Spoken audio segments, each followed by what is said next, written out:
Hello. এর আগে যে সেলিব্রেশনটা তোমরা দেখলে তার কারণটাই তোমাদের সাথে শেয়ার করতে চলে এলাম।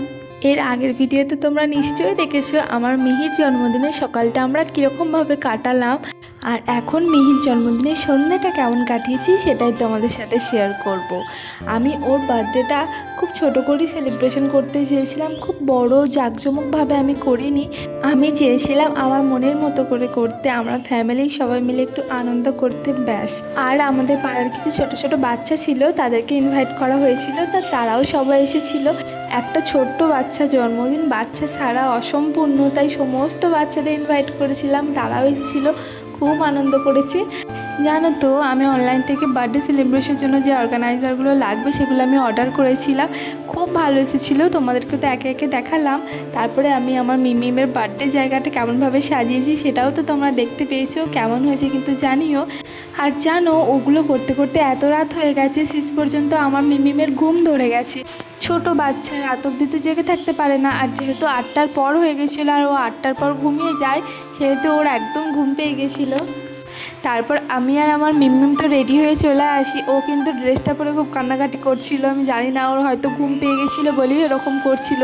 তারপর যেহেতু কেক কাটিং শুরু করলাম, ও এতটা আনন্দ পেয়েছে, আর তোমরা লক্ষ্য করে দেখতে পারো ও প্রত্যেকজনকে কেক খাইয়ে দিয়েছে।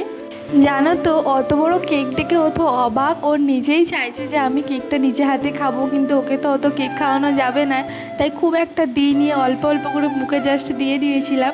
আচ্ছা, আমার মিহি কেকটা তোমাদের কেমন লেগেছে জানাতে কিন্তু ভুলো না। জানো তো, যেসব বাচ্চাদের ইনভাইট করা হয়েছিল তারা কিন্তু আমার মিহির জন্য সবাই গিফট এনেছিল। আর এদিকে আমার মা সবাইকে প্লেটে করে কেক, মিষ্টি, চকলেট যেগুলো আনা হয়েছিল সেগুলো সবাইকে সার্ভ করে দিচ্ছিল। মিহির পাপা তো কেক কাটিং করার সময় ছিল না, ও আসতে পারেনি, কাজে অনেকটাই ব্যস্ত ছিল। ও কেক কাটিং হয়ে যাওয়ার পর 9টার দিক করে এসেছিলো। ও আমাকে কিছুটা ওয়েট করতে বলেছিল যে আমি যাব, তারপর কেক কাটিং করো, কিন্তু যেহেতু মিহি ঘুমিয়ে পড়ছিল তো আমাকে বললো তোমরা কেক কাটিং করে ফেলো, তারপর আমি লাস্টে যাব। জানো তো, মিহির পাপা যে এগুলো আনবে আমি জানতামই না। এগুলো কি বলে আমি জানি না, রিল, বাজি কি বম কি তুবড়ি, যাই হোক কিছু একটা বলে, ও এগুলো এনেছিল। যার জন্য এত কিছু সেই কিন্তু আর দেখতে পায়নি, ও পুরো ঘুমিয়ে গেছিলো।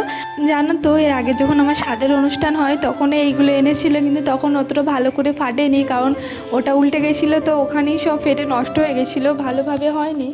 তাই এইবারে আমরা চারিদিকে ইট দিয়ে সাপোর্ট দিয়েছিলাম যাতে ওটা আর উল্টে না পড়ে যায়। আর দেখো কত সুন্দরভাবে আকাশে উড়ে গিয়ে ফাটছিল, এত ভালো লাগছিল দেখতে।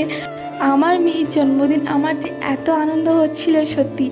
তোমরা আমার মিহির জন্য অনেক অনেক দোয়া করো যাতে ও ভালো থাকে, সুস্থ থাকে। তো ভিডিওটা কেমন লাগলো জানিও, ভালো লাগলে লাইক, শেয়ার অ্যান্ড ফলো। দেখা হচ্ছে আগামীতে, টাটা।